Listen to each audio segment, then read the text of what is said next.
వేయబడి ఉండుట చూచెను. గనుక ఆమె పరిగెత్తుకొని సీమోను పేతురు నొద్దకు మరి యేసు ప్రేమించిన మరి మరి యొక్క శిష్యుని యొద్దకును వచ్చి ప్రభువును సమాధిలో నుండి ఎత్తుకుని పోయిరి, ఆయనను ఎక్కడ ఉంచిరో ఎరుగుమని చెప్పగా. మరి కొన్ని మాటలు ప్రభు సహాయం కొరకై ప్రార్థించుకుంటాం. పరిశుద్ధుడైన తండ్రి, ప్రేమ కలిగిన ప్రభువా, కృప కలిగిన దేవా, మీకే వందనాలు స్తోత్రాలు చెల్లించుకుంటున్నాం తండ్రి. మీరు తిరిగి లేచుట ద్వారా మాకు జీవముతో కూడిన నిరీక్షణ ప్రభు మాకు ఇచ్చినందుకు వందనాలు స్తోత్ర.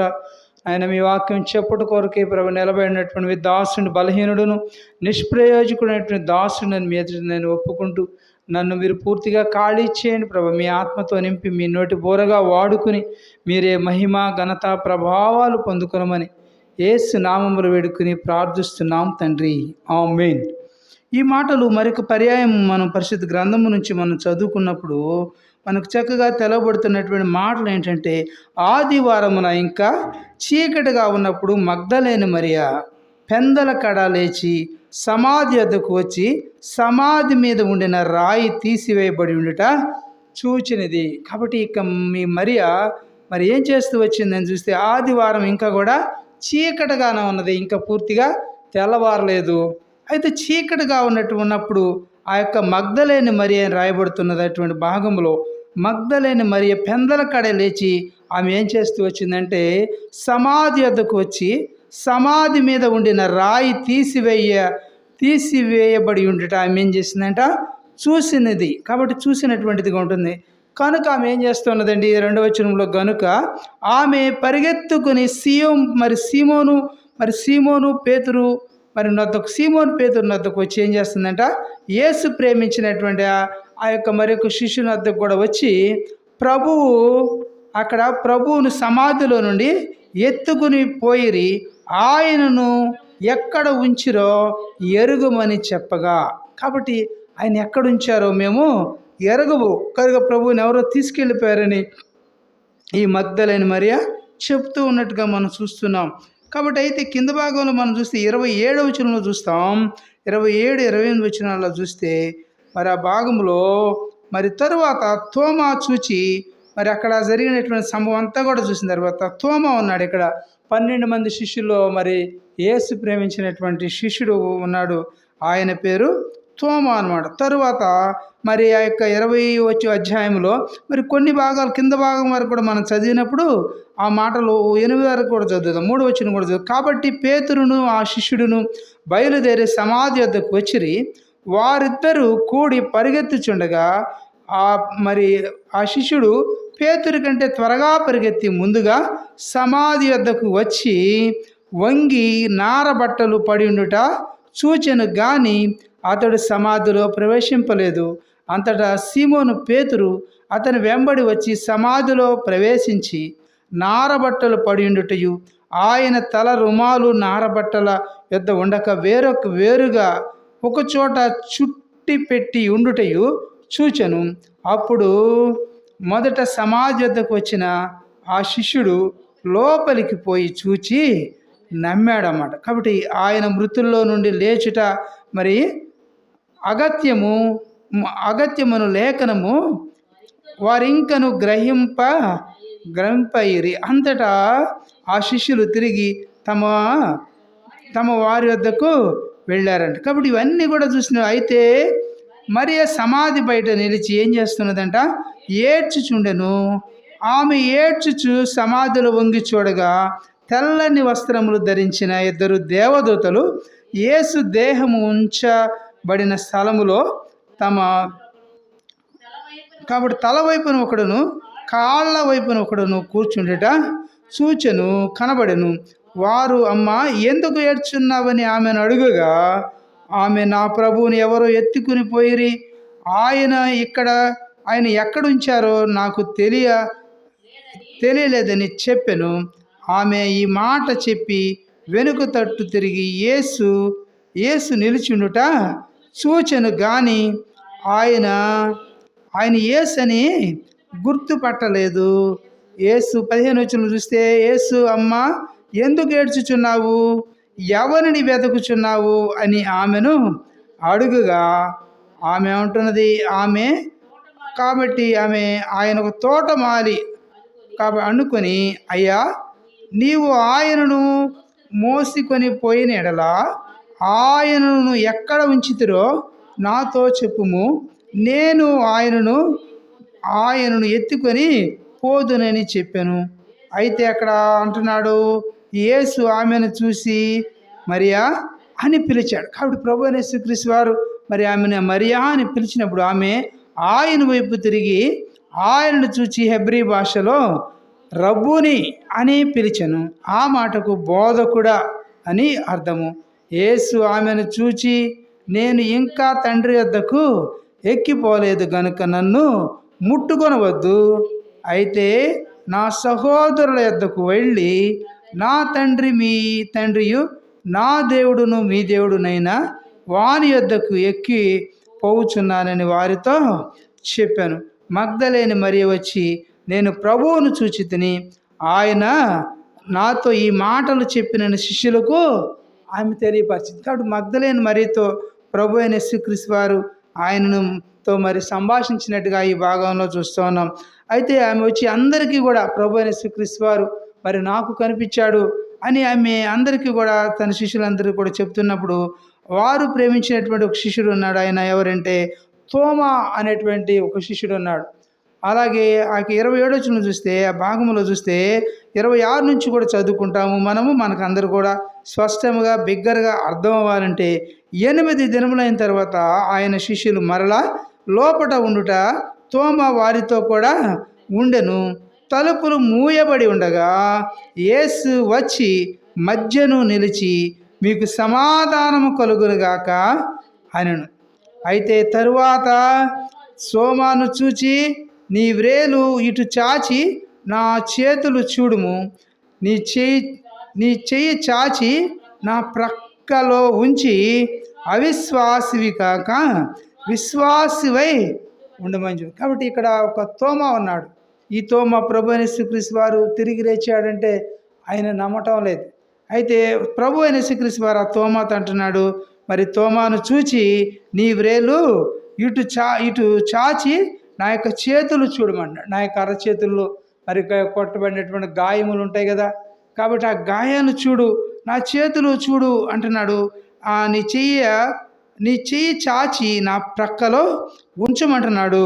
అట్లాగే అవిశ్వాసివి కాక విశ్వాసివై ఉండమంట. కాబట్టి ప్రభు అయిన యేసుక్రీస్తు వారు తిరిగి లేచాడంటే ఈనాటికి కూడా అనేకులు అవిశ్వాసులుగానే ఉంటున్నారు, కానీ విశ్వాసముతో వారు నమ్మలేనటువంటి వారు ఉన్నారు. తోమా కూడా నమ్మలేనటువంటి వాడిగా మరి ఉంటున్నాడు. అయితే ప్రభు అంటున్నాడు 29 వచనంలో, అయితే 26 కూడా చూస్తాం. అందుకు ఈ తోమా, నా ప్రభువా నా దేవా అన్నాడు. కాబట్టి ప్రభువుని మరి గుర్తుపెట్టాడు. తోమా గుర్తుపెట్టినప్పుడు నా ప్రభువా నా దేవా అన్నప్పుడు, యేసు నీవు నన్ను చూసి నమ్మితివి, చూడక నమ్మిన వారు ధన్యులని అతనితో చెప్పాడు. కాబట్టి మనం ప్రభు అయిన యేసుక్రీస్తు వారిని చూడలేదు, అయినా కూడా ప్రభు అయిన యేసుక్రీస్తు వారిని మనం విశ్వాసముతో మనం నమ్ముతూ ఉన్నాం. ప్రభు అయిన యేసుక్రీస్తు వారు 2025 సంవత్సరాల క్రితం నా కొరకై ఈ లోకములోనికి వచ్చి ఆయన మరణించి మరి ఆయన తిరిగి లేచినాడు అనేటువంటి విశ్వాసముతో మనము నమ్ముతూ ఉన్నాం. కనుక నమ్ముట నీ వల్ల అయితే నమ్మువానికి సమస్తము సాధ్యమే అని ప్రభు చెప్తా ఉన్నారు. కాబట్టి ఈ మాట చూస్తే, నీవు నన్ను చూసి నమ్మితివి, చూడక నమ్మిన వారు ధన్యులు అంటున్నాడు. కాబట్టి ఆనాడు తోమా చూచి కూడా నమ్మలేకపోయాడు. అయితే నేను కూడా ఈనాడు ప్రభువును చూడకపోయినా కూడా ప్రభు తిరిగి లేచినాడు అనేటువంటి విశ్వాసముతో మనం ప్రభువుని నమ్ముతా ఉన్నాం. మరి అంటున్నాడు, మరియు వేరు కాబట్టి అనేకమైన సూచిక క్రియలను యేసు తన శిష్యుల ఎదుట చేసెను, అవి గ్రంథమందు రాయబడి ఉండలేదు. కానీ యేసు దేవుని కుమారుడైన క్రీస్తు అని మీరు నమ్మునట్లును, నమ్మి ఆయన యందు కాబట్టి ఆయన నామమందు జీవం పొందినట్లును ఇవి రాయబడి ఉన్నవి. కాబట్టి మనము నమ్మి మన యొక్క ఏమంటున్నాడు, జీవం పొందినట్లుగా, ప్రభువులో ఆ యొక్క జీవాన్ని పొందినట్లుగా ప్రభు అయిన యేసుక్రీస్తు వారు ఈ మాటలు మన కొరకై ఆయన రాయించినటువంటి వారు ఉంటున్నారు. అందుకనే చూస్తాం, కొరింథీయులకు రాసిన మొదటి పత్రిక అపోస్తలుడైన పౌలు గారు రాశారండి. కొరింథీయులకు రాసిన మొదటి పత్రిక 15వ అధ్యాయము 3-4 వచనాలు కూడా చదువుకుంటాము. 3-4 వచనాలు చదివితే అక్కడ ఉన్నది, నాకు ఇవ్వబడిన ఉపదేశమును, కాబట్టి నా ఇవ్వబడినది ఏమనగా మొదట మీకు అప్పగింపబడిన తిని, అదేమనగా లేఖనముల ప్రకారము క్రీస్తు మన పాపముల నిమిత్తము మృతి పొందెను, సమాధి చేయబడెను, లేఖనముల ప్రకారము 3వ దినమున లేపబడెను. కాబట్టి ప్రభువైన యేసుక్రీస్తు వారు చెప్తున్నటువంటి మాట ఏంటంటే, లేఖనముల ప్రకారం ప్రభువైన యేసుక్రీస్తు వారు తను జీవించినప్పుడు చెప్పాడు. ఆ మాటలే ఇక్కడ కూడా చెప్తా ఉన్నటువంటి వారు ఉన్నారు. మీరు గట్టిగా పట్టుకుని, అక్కడ అంటున్నాడు, నాకు ఇవ్వబడినటువంటి ఉపదేశమును ముఖ్యమైనదిగా ఎంచి మీకు అప్పగించి తిని అంటున్నాడు. కాబట్టి నీకు నాకు కూడా అప్పగించినటువంటిది నీవు నేను కూడా నమ్మవలసిన వారు. అదేమనగా ఆ అప్పగించినది ఏమంటే మరి చెప్తున్నాడు బహు విపులముగా, అదేమనగా లేఖనముల ప్రకారము క్రీస్తు ఏం చేయబడ్డాడంట, మన పాపముల నిమిత్తము మృతి పొందాడు. మొదటిగా ప్రభువైన యేసుక్రీస్తు వారు ఎందుకు మృతి పొందినాడు అని చూస్తే, ప్రభువైన యేసుక్రీస్తు వారు మన పాపముల నిమిత్తము మృతి పొందాడు. రెండవది సమాధి చేయబడ్డాడు. కాబట్టి మృతి పొందిన తర్వాత ఆయనను సమాధిలో ఉంచారు. కాబట్టి సమాధిలో ఉంచడం జరిగింది. కాబట్టి లేఖనముల ప్రకారం ఇదంతా కూడా జరిగినట్టుగా మనం చూస్తూ ఉన్నాం. మా మాట కూడా మన ఆధారం కోసం మనకు మాటను చూస్తే, అక్కడ మన భాగంలో చూస్తున్నప్పుడు ప్రభువైన యేసుక్రీస్తు వారు మరి మన గమనాన్ని తీసుకొస్తున్నటువంటి మాటలు చూస్తే, పేతురు రాసిన మొదటి పత్రిక 1వ అధ్యాయము 10వ వచనం కూడా చదివితే, 1:10 కూడా చదువుకుంటాము. పేతురు గారు రాశారండి. 1వ అధ్యాయము 10వ వాక్యములో మనం గమనించినప్పుడు అక్కడ ఒక మాటను మనం చదువుకుంటాం. మీకు కలుగు ఆ కృపను గూర్చి ప్రవచించిన ప్రవక్తలు కాబట్టి ఈ రక్షణ గూర్చి పరిశీలించుచు, కాబట్టి తమ యందున్న క్రీస్తు విషయమైన శ్రమలను గూర్చియు వాటి తరువాత కలగబోవు మహిమలను గూర్చియు ముందుగా సాక్ష్యం ఇచ్చునప్పుడు ఆ ఆత్మ ఏ కాలమందు, కాబట్టి ఎట్టి కాలమును సూచించు వచ్చెనో దాన్ని విచారించి పరిశోధించమండి. కాబట్టి ప్రభువైన యేసుక్రీస్తు వారు ఆయన జీవించిన దినాల్లో ఆ యొక్క లేఖనములు ప్రభువైన యేసుక్రీస్తు వారు చెప్పడం జరిగింది. అందుకనే కదా మరి ఈ భాగంలో మనం చూస్తే లేఖనముల ప్రకారము మరి ఏం చేయబడుతూ వచ్చిందంట, లేఖనం ప్రకారం క్రీస్తు మన పాపముల నిమిత్తము మృతి పొందినాడు. కాబట్టి నేను చేసినటువంటి పాపములు కదా, నేను కూడా చేసినటువంటి పాపములు, అతిక్రమములు కొరకే ప్రభువైన యేసుక్రీస్తు వారు గాయపరచబడ్డాడు, ఆయన సమాధి చేయబడ్డాడు. కాబట్టి ప్రభువైన యేసుక్రీస్తు వారు అంటున్నారు, మరి లేఖనముల ప్రకారము ఏం చేయబడ్డాడు, సమాధి చేయబడిన లేఖనం ప్రకారము 3వ దినమున లేపబడినటువంటి వాడుగా ప్రభువైన యేసుక్రీస్తు వారు ఉన్నారు. మరి తిరిగి లేచినటువంటి దేవుళ్ళు అనబడినటువంటి వారిలో చనిపోయి తిరిగి లేచినటువంటి వారు ఎవరు కూడా లేరండి. కాబట్టి ప్రభువైన యేసుక్రీస్తు వారు ఒక్కరు మాత్రమే తిరిగి లేచినటువంటి దేవుడుగా మనకు లేఖనములు మరి చక్కగా సెలవిస్తూ ఉన్నాయి. కాబట్టి లేఖనముల ప్రకారం ప్రభువైన యేసుక్రీస్తు వారు మరి ఆయన తిరిగి లేచినటువంటి వాడుగా ఉంటున్నాడు. అందుని బట్టి మన ప్రభువును మనం ఈనాడు ఆరాధించగలుగుతున్నాం. ప్రభు తిరిగి లేకపోతే మనకు నిరీక్షణ లేదు. కాబట్టి ప్రభు తిరిగి లేచడం వల్ల మనకు జీవముతో కూడిన నిరీక్షణ దేవుడు మనకు అనుగ్రహించినాడు. అలాగే రోమా పత్రికలో చూస్తాం, అపోస్తలుడైన పౌలు రోమీయులకు రాసిన పత్రిక 4వ అధ్యాయము ఆ భాగంలో కూడా చూస్తామండి. ఆ మాటలు కూడా మీరు మీ యొక్క పరిశుద్ధ గ్రంథములో తీసి చూడండి. రోమా పత్రికలోనే చూస్తాం, 4వ అధ్యాయము 25వ వాక్యం కూడా గమనిస్తాం. 4:25 వచనం కూడా గమనిస్తే, కాబట్టి ఇక్కడ ఏం రాయబడుతున్నాడంటే, ఆయన మన అపరాధముల నిమిత్తము అప్పగింపబడి మనము నీతిమంతులముగా తీర్చబడుటకై లేపబడ్డాడు. కాబట్టి ప్రభువైన యేసుక్రీస్తు వారు ఎందుకు తిరిగి లేచినారు అనేటువంటిది రెండవ కారణం మనం చూస్తే పరిశుద్ధ గ్రంథములో నుంచి, ఆయన మన అపరాధముల నిమిత్తము అప్పగింపబడినాడు. మన యొక్క అపరాధముల నిమిత్తం కదా అప్పగించబడ్డాడు. ఆ యొక్క అపరాధం నిమిత్తము నా యొక్క అపరాధం నిమిత్తం ప్రభువైన యేసుక్రీస్తు వారు ఆ యొక్క ఘోరమైనటువంటి సిలువకు అప్పగించబడ్డారు. ఆయన సిలువ వేయబడ్డారు. రెండో భాగంలో మనం చూస్తూ వచ్చినప్పుడు అప్పగింపబడిన రాయబడుతుంది. మనము నీతిమంతులముగా తీర్చబడుటకై లేపబడ్డాడు. కాబట్టి నిన్ను నన్ను కూడా నీతిమంతుడిగా నీతిమంతురాలుగా తీర్చుట కొరకై ప్రభు అయిన యేసుక్రీస్తు వారు ఆయన తిరిగి లేచినటువంటి దేవుడు ఉంటున్నాడు. అందుని బట్టి మన ప్రభుని మధ్యాహ్న వేళలో హృదయమార కూడా మనం ఆరాధించి మన ప్రభుని మనం ఘనపరచాబద్ధులమై ఉంటున్నాం. మరొక మాట చూస్తాం. తిమోతి మరి పేతురుగా రాసిన పత్రికలోనే మరి చూస్తామండి. మొదటి పత్రిక అపోస్తలైన మరి పేతురు గారు రాశారు. మొదటి పత్రికలో కొన్ని మాటలు చూస్తాము. 3-4 వచనాలు చూస్తాం. మొదటి అధ్యాయము పేతురు రాసిన మొదటి పత్రిక మొదటి అధ్యాయము 3-4 వచనాలు చూస్తే, మన ప్రభు అయిన యేసుక్రీస్తు తండ్రి అయిన దేవుడు స్తుతింపబడునుగాక. మృతులలో నుండి యేసుక్రీస్తు తిరిగి లేచుట వలన జీవముతో కూడిన నిరీక్షణ మనకు కలుగునట్లు, అనగా అక్షయమైనదియు నిర్మలమైనదియు వాడబారనదియునైన స్వాస్యము మనకు కలుగునట్లు ఆయన తన విశేష కనికరము చొప్పున మనలను మరలా జన్మింపజేశాడండి. అందరు బట్టి మన ప్రభుని మనం ఆరాధించాలి. ప్రభు అయిన యేసుక్రీస్తు వారు తిరిగి 3వ దినముల లేచుటలో ఉన్నటువంటి 3వ కారణం ఏంటంటే, మన ప్రభువు యేసుక్రీస్తు తండ్రి అనే దేవుడు స్తుతించబడటానికి గల కారణం ఏమిటి అని మనం చూస్తూ, మృతులలో నుండి యేసుక్రీస్తు మరి ఏం చేసి పడ్డాడంట? యేసుక్రీస్తు తిరిగి లేచడం వలన మనకేం కలిగింది? జీవముతో కూడినటువంటి ఒక నిరీక్షణ. మనము కూడా ఒకనాడు చనిపోతే ప్రభువుతో కూడా తిరిగి లేస్తాము అనేటువంటి జీవముతో కూడినటువంటి ఒక నిరీక్షణ దేవుడు మనకు అనుగ్రహించినటువంటి వాడుకున్నాడు. అందుని బట్టి మన ప్రభువును మనం ఆరాధించడానికి గల 3వ కారణం మనం చూస్తే, మనకు ఆయన యేసుక్రీస్తు తిరిగి లేచడం వల్ల మనకేం కలిగిందంట? జీవముతో కూడిన నిరీక్షణ మనకు కలుగునట్లుగా. కాబట్టి భూమి అక్కడ ఉన్నది, ఆ యొక్క నిరీక్షణ మనకు. ఒకప్పుడు మనం ఎలా ఉన్నామంట? నిరీక్షణ లేని ఇతరుల వలె ఉన్నాము. మనకి వాగ్దానాలు నిబంధనలు లేని పరజనులుగా ఉన్నాము.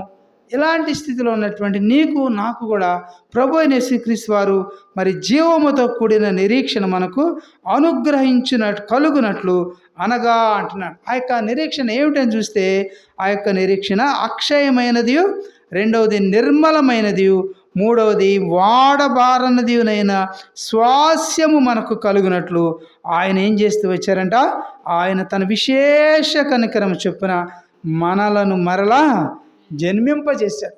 ఇది కారణం. ఈ కారణం చేత ప్రభువును మనం ఆరాధించడానికి గల కారణం, నిన్ను నన్ను కూడా మరలా జీవింపచేసినాడు. అందుని బట్టి నా యొక్క అపరాధం నిమిత్తం ప్రభు అప్పగించబడ్డాడు. అందుకొరకే ప్రభు సిలువేయబడ్డాడు. నీవు నేను కూడా అనుభవించవలసినటువంటి శిక్షను ప్రభు అయిన యేసుక్రీస్తు వారు ఆయన 3 మేకులపై ఆయన వేలాడి, ఆయన నీకు బదులుగా నాకు బదులుగా ఆయన ఆ యొక్క పాళెము వెలుపల శ్రమ పొంది సిలువ వేయబడి సమాధి చేయబడి తిరిగి లేచినటువంటి వాడిగా మన ప్రభు అయిన యేసుక్రీస్తు వారు ఉన్నారు. అందును బట్టి మన ప్రభువుని మనం ఈనాడు జీవముతో కూడిన ఒక నిరీక్షను దేవుడు మనకు అనుగ్రహించినాడు. అందును బట్టి మన ప్రభువుని మనం ఆరాధిస్తాం. అలాగే మరి ఇంకో మాట కూడా చూస్తాం కదా, రోమా పత్రికలోనే మరి మొదటి అధ్యాయం అపోస్తలైన పౌలు గారు రోమా సంఘానికి రాస్తూ,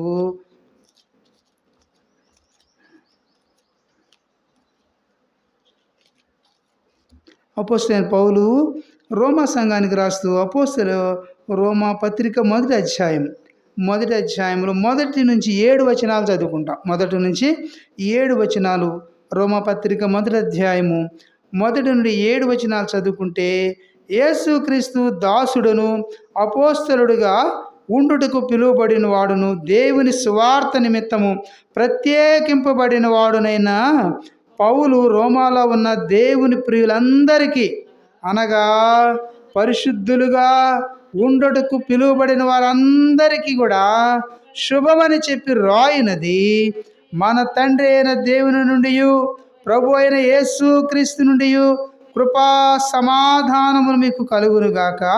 దేవుడు తన కుమారుడును మన ప్రభునైన యేసుక్రీస్తు విషయమైన ఆ సువార్తను పరిశుద్ధ లేఖనములందు తన ప్రవక్తల ద్వారా ముందు వాగ్దానము చేసెను.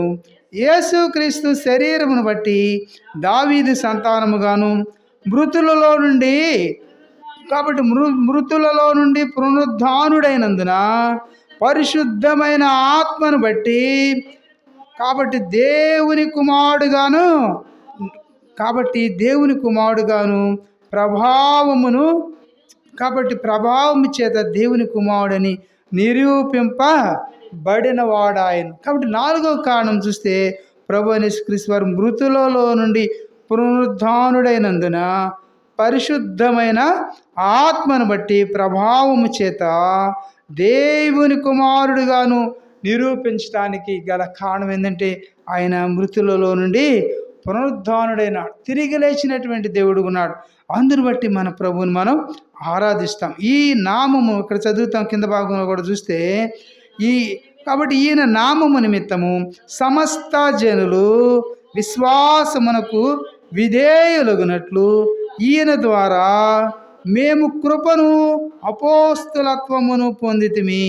మీరును వారిలో ఉన్నవారై యేసుక్రీస్తు వారుగా ఉండుటకు పిలువబడ్డా. కాబట్టి ఇందుకు వరకే నీవు నేను కూడా మరి పిలువబడినటువంటి వారు ఉన్నామండి. అందుని బట్టి మన ప్రభువుని హృదయమార కూడా ఆరాధించి మన ప్రభువుని మనం గణపరచడానికి గల 4వ కారణాన్ని బట్టి ప్రభువుని మనం మరి ఆరాధించి ప్రభువుని గణపరచ మరి బద్ధులమై ఉంటున్నాం. మరి ఒక మాట చూస్తాం, అపోస్తలుల కార్యముల గ్రంథంలో మరి దానికి మరి చదువుతాం కదా 4వ అధ్యాయము. అపోస్తలుల కార్యముల గ్రంథం 4వ అధ్యాయంలో కొన్ని మాటలు చూస్తాం కదా. 10వ వచనం నుంచి 12వ వరకు కూడా చూస్తాం. 10వ వచనం నుండి 12వ వచనం వరకు కూడా చదివితే అక్కడ ఉన్నది, మీరందరూ ఇశ్రాయేలు ప్రజలందరూ తెలుసుకోవాల్సినది ఏమనగా, మీరు సిలువ వేసినట్టు మృతులలో నుండి దేవుడు లేపినట్టునైనా నజరేయుడైన యేసుక్రీస్తు, కాబట్టి యేసుక్రీస్తు నామమున కాబట్టి వీడు స్వస్థత పొందినవాడై మీ ఎదుట నిలుచున్నాడు. ఇల్లు కట్టువారైన మీరు తృణీకరించిన రాయి, కాబట్టి మీరు తృణీకరించిన రాయి ఆయనే, ఆ రాయి మూలకు తలరాయి ఆయను. 12వ వచనం, మరి ఎవని వలన రక్షణ కలగదు, ఈ నామమునే మనము రక్షణ పొందవలను గాని ఆకాశం క్రింద మనుషులలో ఇయ్యబడిన మరి ఏ నామమున కూడా రక్షణ లేదంట. కాబట్టి ఈ మాటలు ప్రభు అయిన యేసుక్రీస్తు వారు సెలవిస్తున్నారు. కాబట్టి ఈ అపోస్తలుల కార్యముల గ్రంథంలో మరి చూసినప్పుడు 4వ అధ్యాయంలో ప్రభు మన గమనంలో తీసుకొచ్చినటువంటి లేఖన భాగాలు మనం చూస్తూ ఉన్నప్పుడు ఈ 10వ వచనం నుంచి కూడా మన భాగంలో తీసుకొచ్చినటువంటి మాటలు మనం గమనిస్తూ వచ్చినప్పుడు మీరు సిలువ వేసినట్టు అంటున్నాడు. కాబట్టి నీవు నేను కూడా మన పాపముల నిమిత్తమే ప్రభు అయిన యేసుక్రీస్తు వారిని సిలువ వేసినట్టు మృతులలో నుండి దేవుడు లేపిన వాడునైనా, కాబట్టి ప్రభు అయిన యేసుక్రీస్తు వారు మరి దేవుడు లేపినాడు. ఆ యొక్క సమాధిలో నుండి ఆయన లేపినటువంటి వాడునైనా నజరేయుడైన యేసుక్రీస్తు, ఈయన పేరు ఏంటంటే పై విలాసం కూడా రాశారు, నజరేయుడైన యేసుక్రీస్తు నామమున వీడు స్వస్థత పొందినవాడై మీ ఎదుట నిలుచున్నాడు అని చక్కగా ఆ మాటలు వివరిస్తున్నారు. అయితే ఇల్లు కట్టువారైన మీరు తృణీకరించబడినటువంటి రాయి. ప్రభువుని అనేకులు తృణీకరించారు, అనేకులు ఆయన్ని ముఖం మీద ఉమ్మివేశారు కదా, ఎంతగానో ఆయన్ని హేళన చేశారు. అయితే ఇక్కడ అంటున్నాడు, ఆ యొక్క తృణీకరించబడినటువంటి రాయి ఆ యొక్క ప్రభు అయిన యేసుక్రీస్తు వారి ఆయన తృణీకరించినటువంటి రాయి అది ఏమైందంట, మూలకు తలరాయిగా ప్రభు అయిన యేసుక్రీస్తు వారు చేసినటువంటి వాడుకున్నాడు. అందుని బట్టి మన ప్రభుని మధ్యాహ్న వేళలో ఈ ప్రభు దినం నాడు ఈ పునరుద్ధాన పండగ దినాన మన ప్రభుని హృదయమార కూడా మనసారా కూడా విరిగి నలిగిన హృదయంతో ఆత్మతో సత్యముతో ప్రభువును మనం ఆరాధించి మన ప్రభువును మనం ఘనపరచబద్ధులమై ఉంటున్నాం. కాబట్టి ఆ రాయి మూలకేమైందంట, తలరాయిగా మరి ప్రభు అయిన యేసుక్రీస్తు వారు చేసినటువంటి వాడుకున్నాడు. అందుని బట్టి మన ప్రభువుని ఈ మధ్యాహ్న వేళలో హృదయమార కూడా ఆరాధిస్తాం. ఫిలిప్పీలు రాసిన పత్రిక అపోస్తలుడైన పౌలు గారు ఫిలిప్పీ సంఘానికి కూడా రాస్తూ వారితో ఏం మాట్లాడారో ఆ మాటలు కూడా వింటాం. ఆ యొక్క ఫిలిప్పీ సంఘానికి రాస్తూ రెండవ అధ్యాయంలో 9 నుంచి కూడా చదువుకుంటున్నప్పుడు, రెండవ అధ్యాయము 9 నుంచి కూడా మనం చదువుకుంటాం. 9 నుంచి కాబట్టి 11 వరకు కూడా మనం చదివితే, అందుచేతను పరలోకమందున్న వారిలో కానీ, భూమి మీద ఉన్న వారిలో కానీ, భూమి క్రింద ఉన్న వారిలో కానీ, ప్రతివాని మోకాలును యేసు నామమున వంగునట్లును, ప్రతివాని నాలుకయు తండ్రి అయిన దేవుని మహిమార్థమై యేసుక్రీస్తు ప్రభువని ఒప్పుకొనున్నట్లును, దేవుడు ఆయనను అధికముగా హెచ్చించి ప్రతి నామమునకు పైనామమును ఆయనకు అనుగ్రహించాడండి. అందును బట్టి మన ప్రభువుని మనం ఆరాధించాలి. ఈనాడు ఆరాధించడానికి గల 5వ కారణం ఏంటంటే, ఆరాధన తలంపులు మనం గమనిస్తూ వచ్చినప్పుడు ఆరాధించడానికి గల కారణం ఏంటంటే, పరలోకమందున్న వారిలో కానీ, భూమి మీద ఉన్న వారిలో కానీ, భూమి క్రింద ఉన్న వారిలో కానీ, ప్రతివాని, కాబట్టి ప్రతివాని మోకాలును యేసు నామమున వంగునాడు. ఈనాడు ప్రతివాని మరి మోకాలు కూడా అనేక మంది అన్యులు, హైందవులు ఈనాడు ప్రభువైన యేసుక్రీస్తు వారిని వారి సొంత రక్షకుడిగా అంగీకరిస్తున్నారు. వారు అంగీకరించడమే కాకుండా వారు బంధువర్గానికి, వారి శ్రేయోభిలాషులకి, వారి స్నేహితులకు కూడా ప్రభువైన యేసుక్రీస్తు వారిని వారు పరిచయం చేస్తూ ఉన్నారు. గల కారణం ఏంటంటే, దేవునిలో ఉన్నటువంటి గొప్పతనమును వారు తెలుసుకున్నటువంటి వారుగా మరి మనకుంటూ ఉన్నారు. కాబట్టి అందుని బట్టి ఇక్కడ మనం చదివినటువంటి భాగాల్లో ప్రభువైన యేసుక్రీస్తు వారు మన గమనాన్ని తీసుకొస్తున్నటువంటి భాగంలో చూస్తే, ప్రతివాని యొక్క నాలుకయు, మొదటి ప్రతివాని మోకాలు, రెండవది ప్రతివాని నాలుకయు తండ్రి అయిన దేవుని మహిమార్థమై యేసుక్రీస్తు ప్రభు అని ఒప్పుకొనున్నట్లుగా ఈనాడు వారి హృదయంలో విశ్వసిస్తున్నారు. నోటితో ప్రభువైన యేసుక్రీస్తు వారిని వారు ఒప్పుకుంటున్నారు. కాబట్టి నోటితో ఏం చేస్తున్నారంట, మరి వారు ఏం చేస్తున్నారు, మరి నాలుకతో మరి ఆ మాటలు చదివితే, ప్రతివాని నాలుక తండ్రి అయిన దేవుని మహిమార్థమై యేసుక్రీస్తు ప్రభు అని ఒప్పుకొనున్నట్లు దేవుడు ఆయనను అధికముగా హెచ్చించి ప్రతి నామమునకు పైనామమును ఆయనకు అనుగ్రహించాడండి. అందరూ బట్టి మన ప్రభుని మనం ఆరాధించడం గల కారణం ఏంటంటే, ఇంత గొప్ప కార్యంను ప్రభువైన యేసుక్రీస్తు వారు చేయటం బట్టే, ఆ కారణం చేతే మన ప్రభువుని మనం ఆరాధించి మన ప్రభువుని గణపరిచే బద్దులమై ఉంటున్నాం. అలాగే అపోస్తలుల కార్యముల గ్రంథం 17వ అధ్యాయంలో కూడా చూస్తే, అపోస్తలుల కార్యముల గ్రంథం 17వ అధ్యాయం కూడా చదువుకుంటాము. 17వ అధ్యాయము, అపోస్తలుల కార్యముల గ్రంథం 17వ అధ్యాయములో కూడా కొన్ని మాటలు మన గమనాన్ని తీసుకురాబడతా ఉన్నాయి. ఆ మాటలు కూడా మనం చదువుకుంటాము. 3వ వచనం నుంచి అనుకుంటే చూడండి ఆ మాటలు. అక్కడ 24వ వచనం చూస్తాం. జగత్తును అందులోని సమస్తమును నిర్మించిన దేవుడు తానే ఆకాశమునకును భూమికిని ప్రభు అయి ఉన్నందున హస్తకృత్యములైన ఆలయములలో నివసింపడు. ఆయన అందరికీ జీవమును ఊపిరిని సమస్తమును కూడా దయచేవాడు గనుక, తనకు ఏదైనా కొదువై ఉన్నట్లు మనుషుల చేతులతో సేవింపబడువాడు కాడు అని దేవుని వాక్యం సెలవిస్తుంది. కాబట్టి ప్రభువైన యేసుక్రీస్తు వారు అందులో అక్కడ చూసినప్పుడు దేవుడు తానే అని రాయబడుతున్నటువంటి మాట చూస్తాం. ఆయన అందరికీ కూడా ఎలా ఉన్నాడంట, జీవమును ఊపిరిని సమస్తం కూడా దయచేసేటువంటి దేవుడు ఉంటున్నాడు. అందుని బట్టి మన ప్రభువుని మనం ఈనాడు ఆరాధించగలుగుతున్నాం. మరొక మాట కూడా చూస్తాం. కొరింథీయులకు రాసిన పత్రికలోనే మొదటి పత్రిక 15వ అధ్యాయం కూడా గమనిస్తాం. 15వ అధ్యాయము 20వ వచనం నుంచి కూడా చదువుకుంటాం. 20వ వచనం నుంచి కూడా చదువుకుంటే, 15వ అధ్యాయము 20 నుంచి 23 వచనాలు, కొరింథీయులకు రాసిన మొదటి పత్రిక 20. ఇప్పుడైతే నిద్రించిన వారిలో ప్రథమ ఫలముగా క్రీస్తు మృతులలో నుండి లేపబడి ఉన్నాడు. ప్రథమ ఫలముగా ప్రభువైన యేసుక్రీస్తు వారు ఇప్పుడైతే నిద్రించిన వారిలో ఎవరు కూడా, దేవుళ్ళు అనబడేటువంటి వారు ఎవరికి కూడా తిరిగి లేచినటువంటి వారు లేరండి.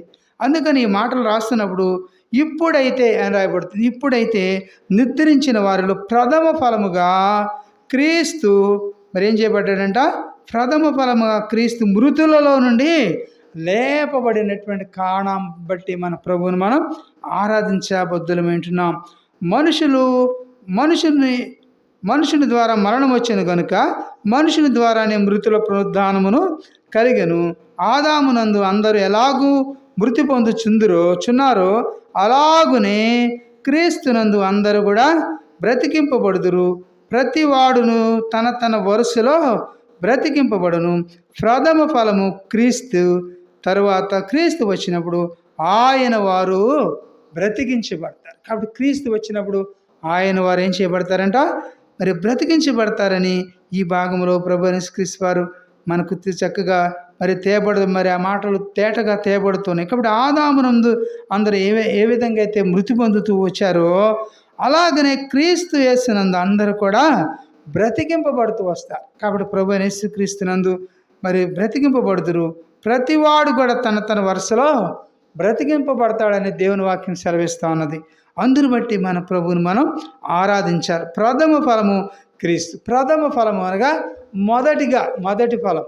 మొదటిగా లేచినటువంటి వారు మరి ప్రభు అయిన యేసుక్రీస్తు వారు. అందును బట్టి మన ప్రభుని ఈ మధ్యాహ్న వేళలో హృదయమార కూడా ఆరాధించి మన ప్రభును మన గణపరచ బద్ధులమై ఉంటున్నాం. అంతేనా అని చూస్తే తెస్సలోనికి రాసిన పత్రికలో అపోస్తలుడైన పౌలు గారు తెస్సలోనికు రాసిన మొదటి పత్రిక 4వ అధ్యాయంలో చూస్తే అపోస్తలుడైన పౌలు తెస్సలోనికు రాసిన మొదటి పత్రిక 4వ అధ్యాయము 14వ వచనం నుంచి కొన్ని మాటలు మనం గమనిస్తే, యేసు మృతి పొంది తిరిగి లేచినని మనము నమ్మిన ఎడల అదే ప్రకారము యేసునందు నిద్రించిన వారిని దేవుడు ఆయనతో కూడా వెంట పెట్టుకుని వచ్చును. చదవండి ఆ మాటలు. ఎప్పుడు 17 వచ్చిన వరకు కూడా చదువుదాం. కాబట్టి మేము ప్రభు మాటను బట్టి కాబట్టి మీతో చెప్పున్నది ఏమనగా, ప్రభు రాకడ వరకు కాబట్టి సజీవులమై నిలిచి ఉండు మనము నిద్రించిన వారి కంటే ముందుగా ఆయన సన్నిధిని చేరము. కానీ ఆర్భాటముతోనూ ప్రధాన దూత శబ్దముతోనూ దేవుని బూరతోనూ పరలోకము నుండి ప్రభు దిగివచ్చును.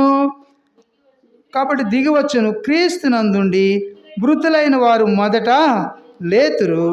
ఆ మీదట సజీవలమై నిలిచిండు మనము ఆయనతో కూడా కాబట్టి ఆయనతో కూడా ఏకముగా ప్రభువును ఎదుర్కొనుటకు ఆకాశ